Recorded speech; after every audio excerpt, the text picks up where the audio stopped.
Irwindale. Among those visiting tonight, the man there on your right is Danny Oakes, who won this race back in 1945. He was also the chief mechanic on Jim Hurtuby's car that almost went 150 miles an hour at the Indianapolis Motor Speedway in 1960. Talking to J.J. Yaley there. Well, the top four drivers in the Western Sprint Car standings are separated by just 64 points. Chad Nichols with a 40-point advantage over Scott Hansen going into this race. And so the title is very much at stake. Chad Nichols, however, during a qualifying race here tonight, had problems. He was going for a position, and he's in the black number 7 car, trying to get into a better position on the racetrack. And as he goes down into turn number 3, you will see what happens to the points leader in the Western Sprint Car Series. Yeah, he actually was going for the transfer spot, got up over a wheel and into the wall, tore his race car up, put him out. So very bad break for him, but luckily he does have a teammate's car that he can run in tonight's feature. Daniel Hood, his teammate, did successfully make it into the qualifying field and into this 40-lap feature, and so Chad Nichols will be in the car that was originally assigned to Daniel Hood. Amy?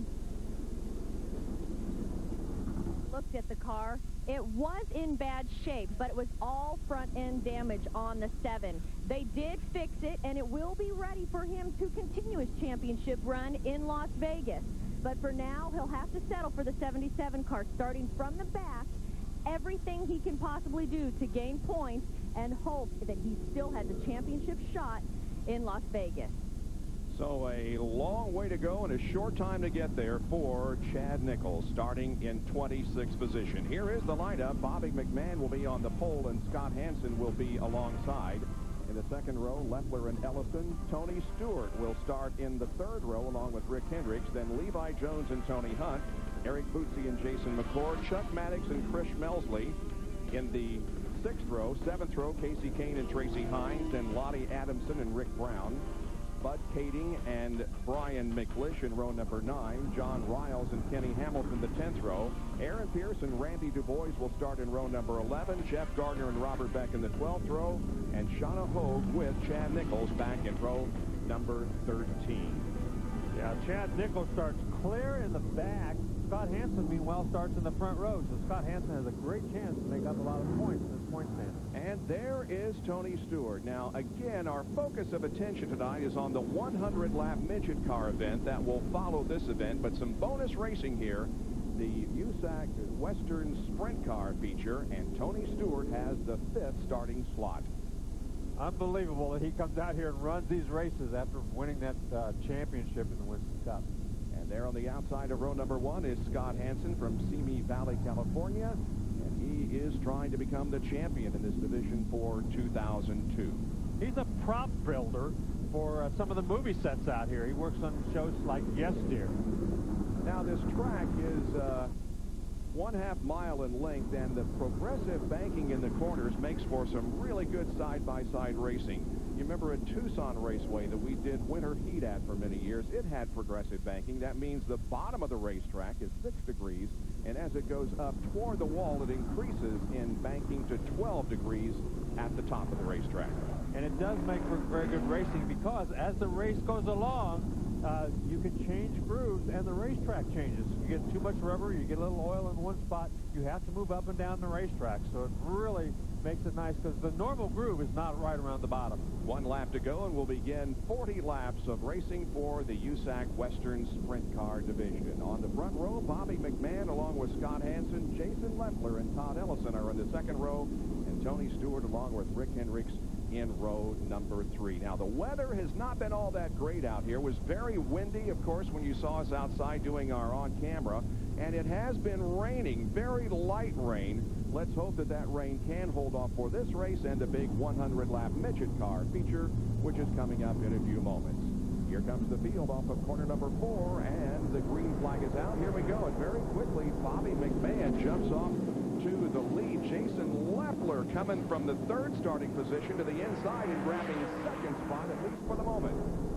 Scott Hansen got a terrible start, fell back 2 or 3 spots, so these guys battling each other. Meanwhile, Stewart coming out in 3rd position from back in row 3. McMahon, Leffler, Stewart, Hansen, Nelson and Levi Jones are the top 5 after lap number 1. And there is Jason Leffler going for the lead and getting it. And Tony Stewart smokes the right front brake as he goes through the corner and now battles alongside McMahon for second. And you can see Stewart running right down around the bottom of the racetrack. Now he moves up into the middle of the racetrack down in turns 1 and 2 and is right behind Leffler. Tony Stewart, fast qualifier, won a Western Sprint Car feature, but he takes the lead here momentarily. Yep, he had the lead at the end of lap number 3. That was just a good old-fashioned slide job he put on Jason Leffler right there. Set up in front of him. Leffler had no choice but to get out of the throttle and let it go. As I said, Stewart was fast qualifier and won a Western Sprint Car feature at Altamont earlier this year. Ray? Well, Bob, real good reaction down here from the crowd. Everybody is really rooting for Tony Stewart. When he took the lead past Leffler, this place went nuts. Now, Leffler is competing in his 4th ever asphalt sprint car race. He was fast qualifier last week at Tucson, and the caution comes out because a car has spun. That's the 23 of Chuck Maddox. Yeah, he's got a flat left front tire as a result of that, so he's sitting down there dead in the water waiting on somebody to come and get him off of the racetrack. So 4 of the 40 laps have been completed. You see the left front is flat on that car, and so there will be the need for a wrecker here in the early part of this 40-lap feature involving the United States Auto Club Western Sprint Car Series. We'll be right back. Welcome back to Irwindale Speedway. We have completed 4 of 40 laps in the USAC Western Sprint Car feature. That will be here before the 100-lap midget car event. Under caution because of this little incident. There's the contact that has resulted in the first caution flag, and Chuck Maddox got the worst end of that deal. Now, the other car sliding to the inside was not Maddox. Maddox ended up in the middle of the racetrack with a flat left front wheel. Yes, and there were actually 3 cars involved in that. There was the black car. I couldn't see who that was, but of course, like you said, Maddox ended up on the short end of the stick and was back in the pit area. They're the top 5 after 4 of the 40 laps. We're just about to go back to green. Bobby McMahon has fallen back to 3rd position from his pole position start. Ellison, Hendricks, Bootsy, Hunt, and Kane complete the top 10. Chad Nichols in the 77 car. Remember, he started back in 26th position. He is now running in the 22nd spot. That red car involved in that incident was Kenny Hamilton. That's, of course, Davey Hamilton's father. Came down here from Utah to run this race, and he was on the inside of that kind of the sandwich that started that whole thing. Chad Nichols' father, Ken Nichols, many of you might remember him. He ran midgets up in the Bay Cities area for a long, long time back in the 70s. And very good racer in his own right. In 15th position is the 4 car.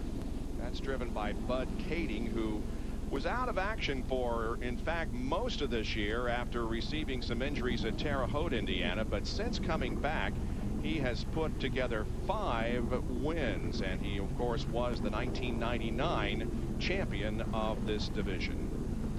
Yeah, he hurt his eye, and he couldn't see properly, so that's the reason he didn't run most of the year. But once he came back, he won at Eldora, did a great job there. He's won a couple other races since, so he's had a very successful return to racing after setting out most of the summer. Kading, of course, is from Campbell, California, is only in his 2nd USAC Sprint Car event since coming back from those injuries. As you mentioned, he won the 4 Crown Nationals at Eldora earlier this year for the 2nd consecutive year. He's also won other events and has 4 Western Sprint Car starts in 2002. His best finish was 2nd here at Irwindale and at Tucson. Okay, Tony Stewart is the leader of the race, with Jason Leffler running in 2nd position as we get set to go back to racing. Just as the caution came out, I was mentioning that Leffler, in only his 4th ever asphalt sprint car race for USAC, he was fast qualifier last week at Tucson, but he was running the car that Tony Stewart is driving tonight. All right, field assembled now for the restart, and Stewart in the familiar orange car brings it down, and we're back to competition. Scott Hansen at black number 33 running in 4th got a much better start that time than he did on the original start. He lost about 3 spots on the original start, but hung right in there on that one.